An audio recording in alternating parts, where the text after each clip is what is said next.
அண்ணா வணக்கம்ண்ணா. என் பேர் வடிவேலுங்க. NV YouTube சேனலுங்க. உங்கள் பேரை கொஞ்சம் அறிமுகப்படுத்திங்க. நாகேந்திரகுமார். இங்கே நீங்கள் தயிர் சாப்பாடு, லெமன் சாப்பாடு, தக்காளி சாப்பாடு எல்லாமே இங்கே அவ்வளவு கிடைக்குதுங்களா? ஆமாம்.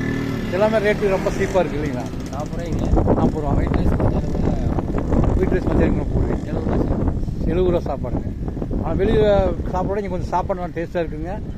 உடுமலை டு கொழும்பம் ரோட் மெயின் ரோட்லேங்க இல்லை நம்ம அண்ணங்கடை இருக்குதுங்க. நீங்கள் இந்த லைனில் வந்தீங்கன்னா நான் சாப்பிட்டேங்க, சாப்பாடு சூப்பராக இருந்தது. நீங்களும் வந்தீங்கன்னா சாப்பிட்டு போயிட்டு உங்கள் சாப்பாடு சூப்பராக இருக்குன்னு சொல்லுங்கள் அவர்கிட்ட. அவருக்கு கொஞ்சம் சந்தோஷமாக இருக்குது. வணக்கங்க.